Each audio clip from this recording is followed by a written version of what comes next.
Of ledgers as means of codifying a transaction, a trust of transaction. And not only is Roop a world's expert on blockchain technology, he's finishing a book that will be a very insightful read for you, looking at the current presence and future and leverages and use cases of blockchain and related technologies in various domains of commerce and society as well. So I've asked Roop to join us. He's going to talk a little bit about,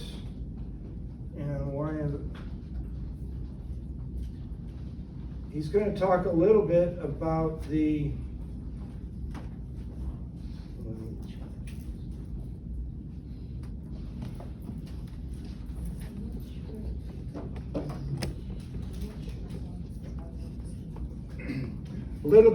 blockchain and Africa environment, and open up discussion beyond Africa, looking at some of the activities and patterns of use cases on it. So help me welcome Roop Singh. Thank you. Thanks for having me here, Dr. Benn. My name is Roop Singh. You please have a seat. Somebody stole it. Oh, that was the speaker seat. You didn't have that. Yeah, I'll give you another check. No. Yeah. Go ahead. So let's get into it without any further ado. On a scale of 1 to 10,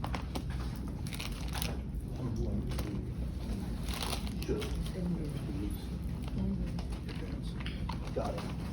On a scale of 1 to 10, how well do you think you understand blockchain as a technology? Oh, that scale is 1 to 5, so let's go with that. One. Okay. Anybody on 3? My man's here on 3. 5. 0. Anybody on 5? 5. Wow, okay. You should be over here. Because he's only 4.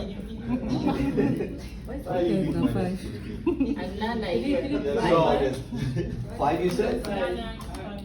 5, perfect. Some questions coming your way. Now let's reframe that question slightly.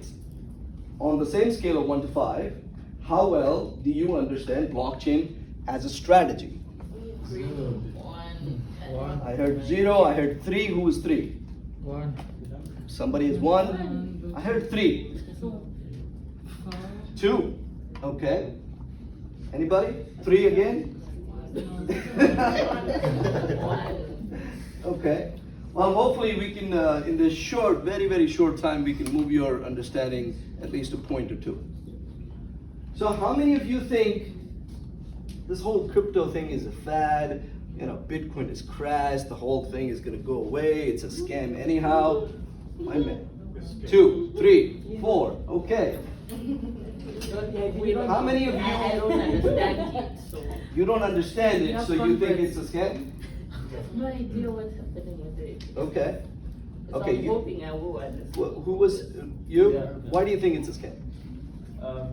I think at the moment it's developed independently, and sooner or later the governments are going to take over and ban these other that are developed independently, because they always want some level of control. Sure. So they will create their own digital currencies that have some statutory scheme that they can control, and then we move to maybe they take the same technology but now controlled by the government. Yeah. Okay, fair enough. So it's a matter of control. Who controls it? Yeah. Right. Anybody else? You? I never get to understand it, even the language they use it. So I tried to watch a couple of videos on YouTube. So I never had the backbone to get the gut to understand what is it. So that's Right. what makes. Right. I understand. And it is a game of language. It is a different, it's almost like speaking Greek or Latin, and it's a very different set of concepts. And You know, it doesn't relate to a lot of concepts that we see in the world, and you go like, well, if I don't understand it, somebody must be trying to scam me here. I get that. So let's go to 1800s, about 1860s. This is in the United States. It's a time of turbulence. It's a time of turmoil, political turmoil. United States has just gone through, or about to go through a civil war. And what else is happening is that East Coast of the United States is not yet very well connected to the West Coast of the United States. It takes about 25 days for mail, for paper mail, to go from New York to San Francisco using horse-ridden buggies. 25 days, mind you. And California has just been recognized as a state. There's this entrepreneur who decides to change that. He says, okay, we're gonna change this from 25 days to something else. He sets up what is then called the Pony Express. It's a series of riders, horses, ponies, that ride about 75 to 100 miles at about 200 stations. And it's a long journey across really arid, difficult terrain. And they cut the time to deliver mail every day from New York to San Francisco from 25 days to 10 days. The best is 10 days and some hours when they delivered the speech, the presidential speech of Lincoln's announcement, or Lincoln's presidential victory. And that's considered remarkable. To me, that's incremental change. That's considered almost impossible for me. Now, wow, we're so connected, take 10 days. Around the same time, in 1860, Congress passes a law to install telegraph poles along the coast, along the transcontinental region of the United States, one coast to the other.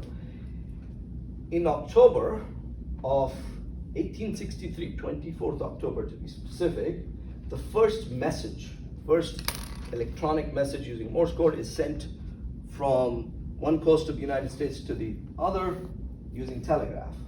In 2 days, on October 26th, the Pony Express shuts down.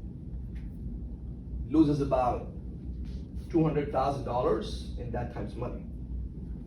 That, ladies and gentlemen, is the technology-led disruption. What does that do? That makes the current model, the existing model, the incremental changes that we had been doing to the existing model completely obsolete. Meaning it eradicates the need for the previous model. It is not an incremental improvement, it is a radical change. And to us, that is what we like to study. That is what technology has led us through a series of disruptive transformations from that time on. And I think we are at the cusp of that happening using blockchain technology. And we'll get a lot more into the trends and evolution of where we are, etc. But let's ground ourselves. And some of you said you don't understand it. What is the language used here? What the hell is this thing that everybody keeps talking about but nobody can seem to explain? So let's, in the next minute or so, let's just ground ourselves to a basic definition, a basic understanding that we can all work from. What is blockchain? Actually, before I go there, anybody wants to take a shot? Those who said fine. Yes. I heard some over there. Any brave soul? It's okay, I won't judge you. Yes. I think it's like decentralization of information, that no one is controlling that, but the people who are in that system, which called the block, making the change, are the one who, so no one is in charge of controlling what is happening in the blockchain. It is decentralized and independent. So parts of that are true. Let's examine it further. So what is a blockchain? The definition I go by, and we'll parse that through in a second, blockchain is a cryptographically secure distributed ledger with a shared state. So this is a lot of technical mumbo jumbo, leave it alone. Let's use some practical real world stuff, shall we? We're in a room here, right? There's what, about 25 of you here. Let's say you are all in a village. And I don't know your name, so let's say person A sends $20 to person B sends $80 to person C sends $50 to person X, so on and so forth. We have a series of transactions. Back in the day, before we had things called ledgers or computers even, how did we keep track of them? Person A would record them in that notebook you have in front of you. They'll say, I sent $20 to person B. Person B will go and record, I received $20, and then I sent $50 to person C, etc., etc. We all maintained our personal ledgers, so to say. Then we developed, or we discovered stone, I believe, and we started writing these on stones, right? And then from stone, we discovered papyrus, which is paper, and then we started writing them on paper. And then from paper, we evolved to what you eventually got to know as Microsoft Excel, which became a digital ledger, and you started writing in digital ledgers, and another form of that would be databases, right? That's how the evolution went. Now let's change that paradigm. Let's say that we are, again, 25 in a village, and every time a transaction happens, the moment it happens, we publish it where? On that wall. On that wall that is shared by all of us. I don't control it, you don't control it, she doesn't control it, you don't own it. You don't own the data on it either. We can write to it, but the biggest part is it is a shared wall. Everybody here can see what was the transaction, what amount was it, from who to who, and at what moment was it published. That timestamp is known, and it's put on the shared wall. Now what that does is, it creates this layer of truth. There is no discrepancy. I cannot go, person A cannot go, well, no, I didn't send $20, I sent 40. Well, what does the wall say? Person B can't say, no, I received 30, I didn't receive 40. But what does the wall say? So it is a shared state of transactions, if you will, that create the level of trust. And then let's further put a new quality on the wall and say, nobody can ever change that wall. Once it is written, as if it were stone, it is written always. We call it immutable. It cannot be changed. And nobody has the control or the ability or the authority to change it. What does that mean? That means once the transaction is published for years and years and years and years and years and perhaps more years, we can come back and look at this transaction and remember what was done. You could give the access to somebody from outside who comes and wants to audit this wall and say, okay, on so-and-so date at so-and-so time, what transaction was done? Well, go check the wall if they have the authority to, because you're the ones that collectively own this shared wall. So, coming back to the definition, blockchain is, in essence, is that shared wall. That's the last part, the shared state. And it is cryptographically secure. What that means is it cannot be tampered with, it cannot be changed. No third party like me can come from the outside and say, no, on this date, let's change the transaction from 40 to 80, just because I wanted to. Mathematically, cryptographically, we are ensuring that that cannot be tampered. And that gives us trust. And this is a word you'll hear very often. Does that make sense? Better sense now? Yes, sir. Okay, so let's move ahead. What I just described to you, what you see on the screen here is what I just described to you earlier. So in the era that we had paper, then in around the 1400s, we started developing things called banks. Or there were local merchants that would keep records of all the transactions. Then we outsourced our trust to an entity called the bank. And then we said, okay, doesn't matter what person A says, or person B, or X, Y, Z says, we will trust the transactions that are in the bank. Whatever the bank says is the version of the truth, we will trust them. Well, who knows if the bank is right? But that is what we did. That as a model, we chose to trust this third-party entity called the bank. And this model of trusting a third party outside of the peer-to-peer, meaning the two people making the transaction, you will find in many places, in many industries, in many use cases. We trust the third party, and the third party may not be trustworthy. Or in fact, what happens these days is, forget that they're trustworthy or not, they don't even want to share their transaction. They take your transaction and they consider it their own now. They say, we own this transaction. And you go like, wait, that was my money, wasn't it? So how do you own it? You're just the custodians of the transaction, not even the money. In this example, you're just the custodians, but you act as if you own it. Anyhow, so this is the model. The clearinghouse model is what you see that we have followed in the past. And then we are now moving to a distributed ledger model. Moving on, since we have a lot of things to cover. So what makes it possible? Without going into specific details, blockchain, if somebody asks you, is very, very, very simple. It's two things. It's essentially distributed ledger plus encryption. It's military grade encryption, or asymmetric encryption if you want to use that technical term. And encryption has been around since we've fought wars, since we've had smoke signals. So what encryption does, it doesn't allow anybody who's outside this network to see the transactions, or to even further change or somehow alter the transactions. So the idea is very simple. Distributed ledger, and I'll talk a little bit more about what the distributed nature of such a ledger is. It's a distributed ledger that's secured via encryption, and that is what is blockchain. Does that help? Yes, sir. Okay. So let's move on, because we have a lot to do. And this is the abridged version of, many hours of presentations and courses, etc. So you're getting the fast-paced version, but I think it's a really smart intellectual group, so we can make it happen fast. How does that sound? Sounds good? Okay. So most people generally, hold on one second. Most people generally think of blockchain in the context of this word called crypto. Crypto, in fact, comes from cryptography, right? But crypto is not the only use case of blockchain. It is one of the many use cases of blockchain, but it is the most prevalent one in the media, in hype, in all the media you consume, and that's why that is front and center to your mind.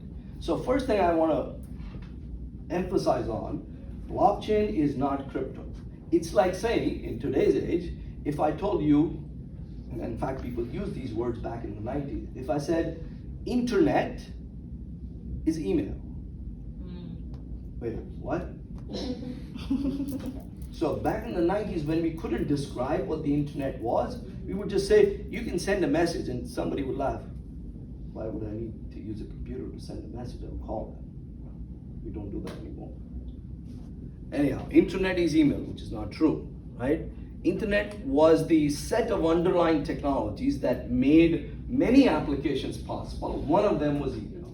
In the same way, blockchain is a set of technologies that make many use cases, many applications possible. One of them is cryptographic exchange of digital cash, which is what we started to call as Bitcoin, or Satoshi Nakamoto labeled as Bitcoin. And then we had many other types of cryptocurrencies. But there are a lot of other use cases. So take a moment to study this chart. You keep me honest some time, Yeah. because you know my problem. No, we're fine. So if you see here, in the middle you'll see cryptocurrency. But there are different forms of different types of cryptocurrency. We won't go into the depth of that. And there are a lot of the cryptocurrencies that you hear about most of the time are essentially forms of payment, digitally, right? That could be done via just devices talking, or humans and devices talking to each other. But there are so many other types of use cases. So we will come to, when I start talking about opportunity and growth of blockchain and crypto in Africa, you will see certain types of use cases. Real estate, supply chain, verification or authentication of personal documents or identifying documents. Those are just a few examples. Okay, moving on. So this is again a very cut short version. when does it make sense to use blockchain? Are all the potential use cases of blockchain valid and useful? The answer is no. This is the framework I use to understand, is this a good use case, good idea for blockchain? Yes or no? So take a moment, then I'll go through it.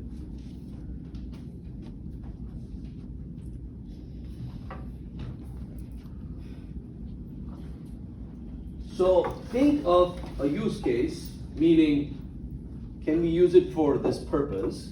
Oops, I have a little. You guys okay?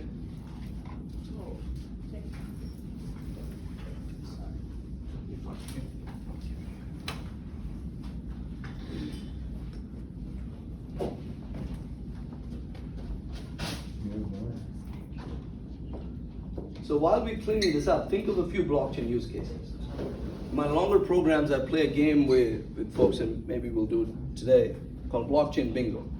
You tell me an industry, I'll tell you use case, blockchain use case. We should do that? Yeah. Okay, tell me an industry. Legal, Huh? You say industry? transport, Legal. I'm sure, I don't understand that word. in the law. Legal. Legal, okay, legal. So how about simple, in today's age, simple contracts, or contractual obligations be automated via smart contracts? Meaning, we don't need to, one, have a natural language or paper-based contract. Two, we don't need any human to execute that contract, and we automate that. Because the rules of the contract are agreed upon and very clear and very programmable, if you will, between the two parties. So if you and I agree, let's make a contract. If it rains tomorrow, I will give you $50. If it doesn't, you give me $30. Very simple. And we can get data if it rained in this zip code or not. No human needs to execute that. We get the data, it rained, and from your account, from your wallet, $50 is transferred.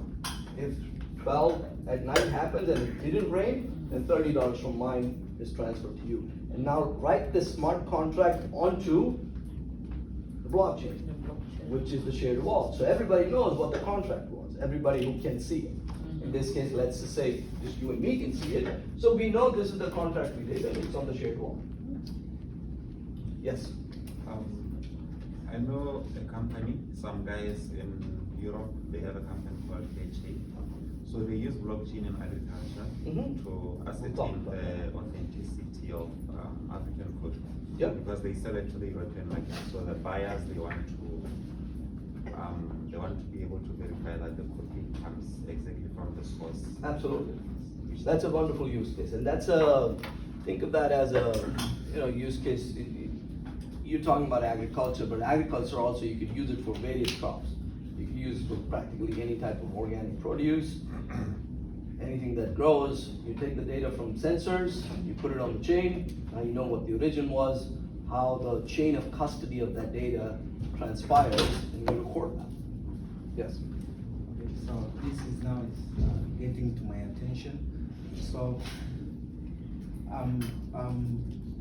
back home, I am doing the project about traceability, but in fishing octopus in certain region in Tanzania. But we export.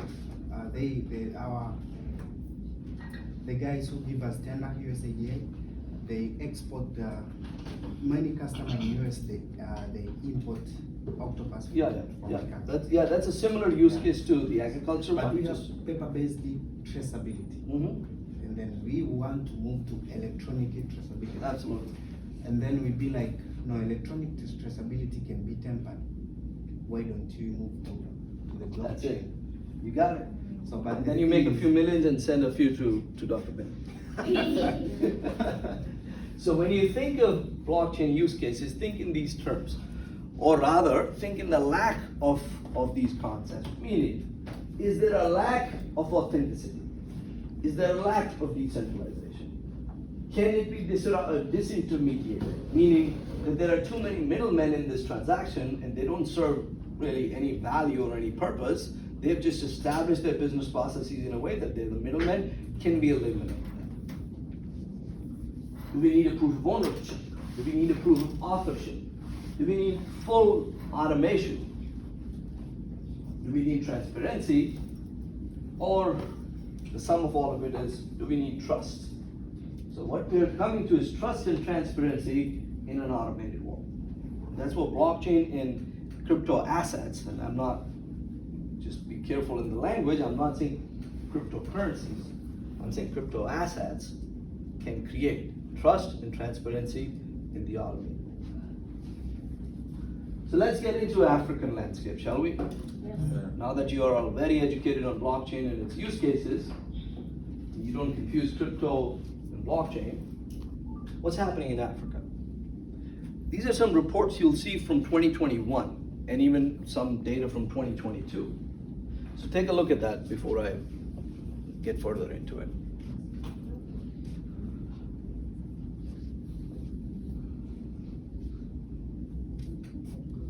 So all those who say, well, there's not much happening in Africa, just last year, African startup funding has increased by 239%, with deal count increasing by 117%. That is about $127 million, and that continues to grow in 2022, which is Q1 of 2022. Now, the reality is that Q2 of 2022, funding and crypto funding or blockchain funding, which was largely done using cryptos, has declined because all the markets have crashed, be it public markets or crypto markets, and we can discuss that as a separate aside. So you will see that the graph has been rising from, let's say, 2017 to Q1 of 2022, and now it's declining. Or this quarter definitely has declined a lot. But that's globally, that's not related to just Africa. And in a second, we'll see a few startups in the African region. So here are a few: Mara, Jumbo, Africa, in Nigeria, in Kenya, in Congo.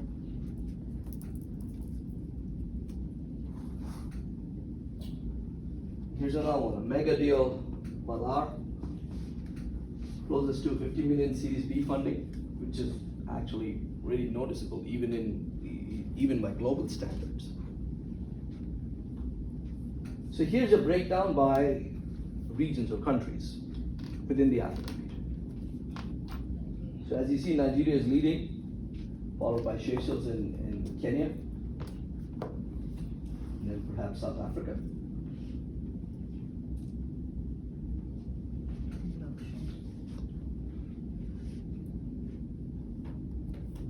So when you look at this is just charts some guy in turban and a beard is showing you. What do you feel? You are from these regions, from these countries. 10 minutes ago you told me you don't understand blockchain, and here are examples of startups raising millions of dollars funding from your regions.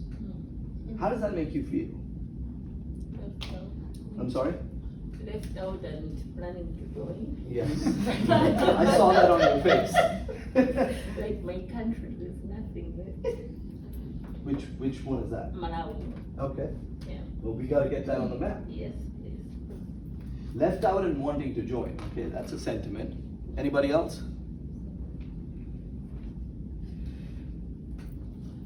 Yes. I think we really need to start thinking about where the future is headed, right? And be part of that movement. Otherwise, we will remain obsolete, or well, not necessarily obsolete, but we need to remain relevant in a dynamic world that's Absolutely. constantly changing. Yeah. I agree with So you. we need to educate ourselves with all these, things that are coming up. So let's change one word in how you describe it. It's not where future is headed. We're already there. I mean, this is old news. It's already happening. This is not today's news. Yeah, true. This is old data, old by a few months. 2021, yes. Right? So in mindset, imagine that these companies have been developing products and markets and doing what they need to do for a few years to arrive at this stage. Right? You just don't wake up and say, okay, give me funding. Anybody else? Yes. How does that compare with the global market? Yeah, I knew somebody was asked that. So I'll give you, I don't have charts and I purposefully did not include them, but there are global charts in the same report. But I'll give you some reference point. So since, let's count from 2020 to 21 to 22, blockchain ventures have raised a record number of funding. And there are various aspects to it. There have been a lot of blockchain-based venture funds that have come up, exclusively blockchain or crypto-based venture funds, meaning they only invest in these types of companies. So that category is the highest growth category in terms of new venture funds coming. And then when those funds raise money, they have to deploy them somewhere. They have to find startups worthy enough for that deployment. So a lot of money has been deployed in the last 1.5 years. To the tune of, I guess, last report I saw was, I don't want to misquote, but I want to say to the tune of $4.5 billion or something of that nature. So this is a small drop in the bucket if you look at the global picture. But the interesting part is that it's the growth that counts. And if you talk to a lot of blockchain ventures, they will point to Africa as one of the growth regions. They will point to Africa as a place where there's smart programmers, there's talent available, and there are also, this is my viewpoint, and a lot of other commentators support this viewpoint, which is a lot of the value proposition of technologies such as blockchain is not apparent in the developed world. Let's just be very plain about it. If I took a survey of 100 people just across in this town and say, how much trust do you have in your financial institutions? It would be a significantly higher number versus the same poll in some African regions. Would you agree with that? What does that tell you? They tell you that there's an opportunity to leapfrog the level, the state of infrastructure that is found in Africa. The challenges are plenty, and hence the solution and their value proposition makes much more sense in those regions than in some developed regions. If I ask somebody, well, how do you send money today? They'll say, well, I just Venmo them, right? Or use PayPal or Zelle or one of these apps. And that's I'm just talking in terms of financial transactions here. That's much more developed and evolved here. Now let's take it to trade finance applications, which is suppliers and buyers doing large scale business.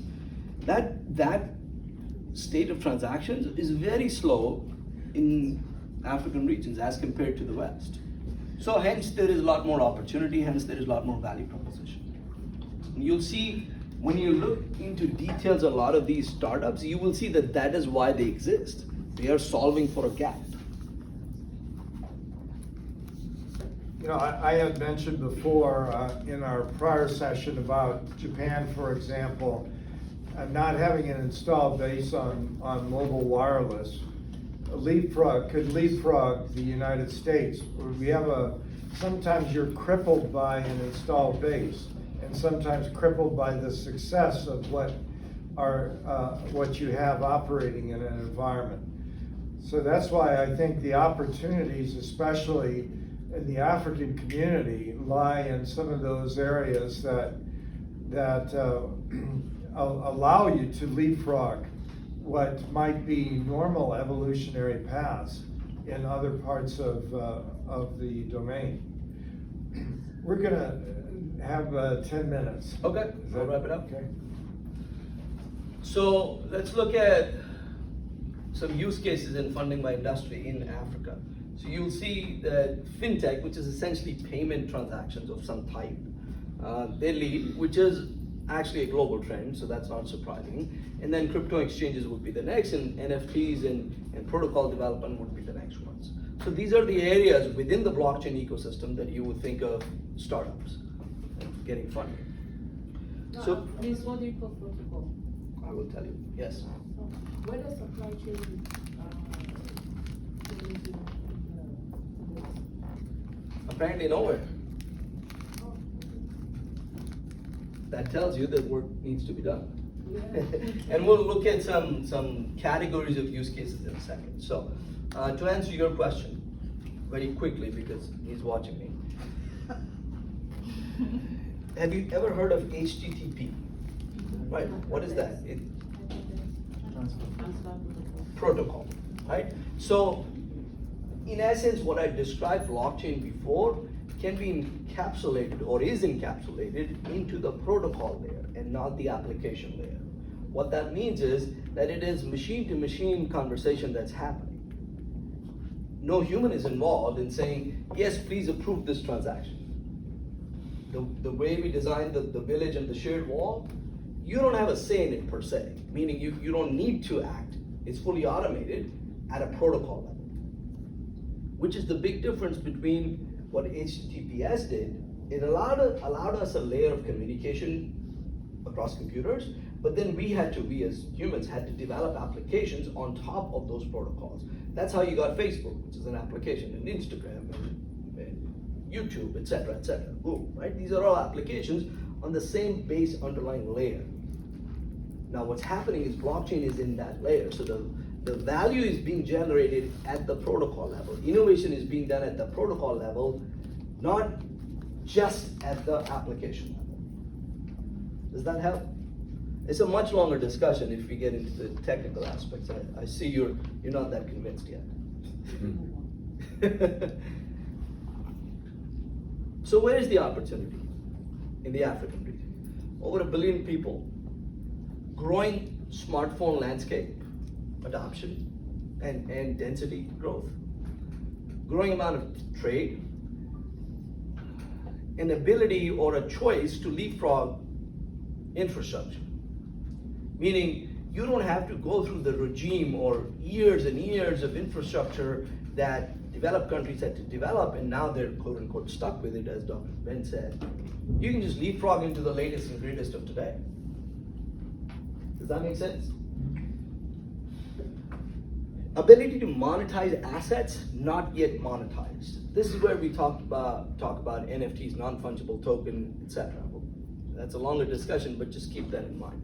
So on the right, you will see categories of use cases. It can be driver for financial inclusion. You know this very well, living in those countries. We just sit here and read reports, but your life isn't out there. How many people you know in your communities that actually don't even use a bank account? Financial inclusion is a big challenge.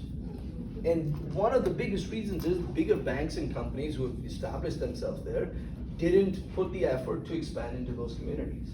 Simple as that. So now using more automated means, using your smartphone, we could be walking with a bank in our hand. And financial inclusion is one of the biggest social impacts we could have using blockchain and crypto technologies. I'll give you an example. This comes in a later slide. But there's an Atlanta-based company called Yellow Card. It's an Atlanta-based company called Yellow Card that is in multiple African countries now. It essentially translates your air minutes, your mobile minutes into crypto and back, right? So you can exchange air minutes to crypto. It's like a very small scale crypto exchange, if you will. And that's allowing people more access. Real estate. Who owns this land? How many scams have you seen in your communities? I've seen mine in where I come from, in India. Where is that record stored? In some dusty warehouse, in a paper-based ledger. You give somebody a little bit of money, not even too much money, they can go just change that record and now the land is yours. Have you seen that? Or some of you are like, oh, I don't want to talk about it right now. So essentially what blockchain does is becomes a method of verification or an authentic proof of ownership of any asset, be it land, be it this house, be it building, be it your car, be it your phone, be it your paintings, anything, any asset. Agriculture you mentioned already. So it's essentially a traceability use case. Where did this wheat come from? Where did this rice come from? Let's add fisheries to it. Where did this fish come from? Where did this octopus come from? How was it transported? What chemicals were put into it? What kind of manures were put into it? And how long did it take to arrive to the store or to my table? farm to table. Essentially, traceability of any physical asset. Mining. Look at Everledger, one of the best known examples of blockchain. They developed a diamond tracking or traceability solution, and they forced De Beers, which was the big Goliath in the diamonds industry, to develop a similar application, or similar protocol, I should say. It's called Tracer, and now they're in Africa. I mean, it started from Africa to track essentially blood diamonds. And the last one we've talked about quite a bit, payments and remittances.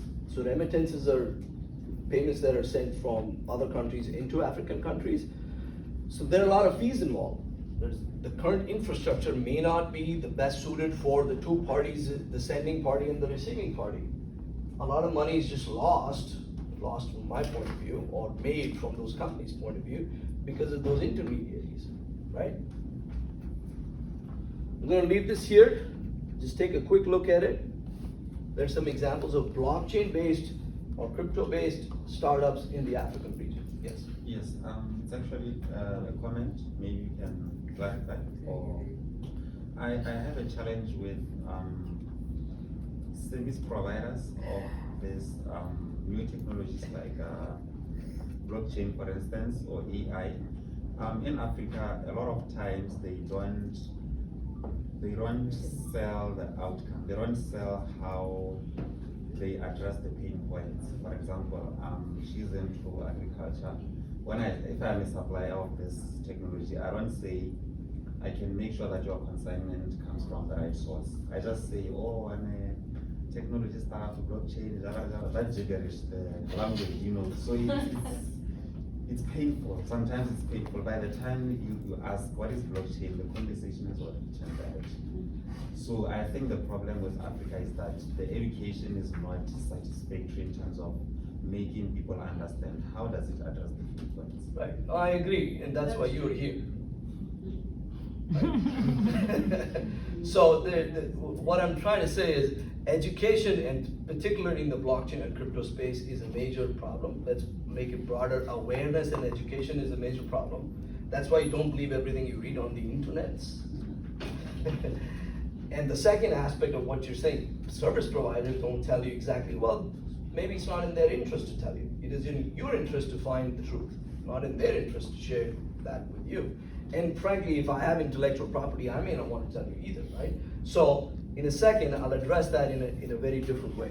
So moving on, since he is standing up, take a look at these startups. These are all African-based startups, right? So my point of showing this is to open and widen your lens, open your mind to, there are things happening already. This is not a new thing. Oh, this is not 2012. This is 2022. We're in the second innings, first innings being the 10 years gone past since the evolution of Bitcoin. Now 2022, we're in the second inning, second phase of evolution. And this is going to be the most aggressive, beneficial phase. And that's why I like the current crash. It takes out all the riffraff. It takes out all the companies that were scamming. It takes out all the companies that were not well capitalized, well thought of, didn't have a product market fit. So what are the obstacles? As you've talked about, maybe we should list education there, but regulatory clarity. But regulatory clarity, don't use that as an excuse. That excuse or obstacle only lies for crypto.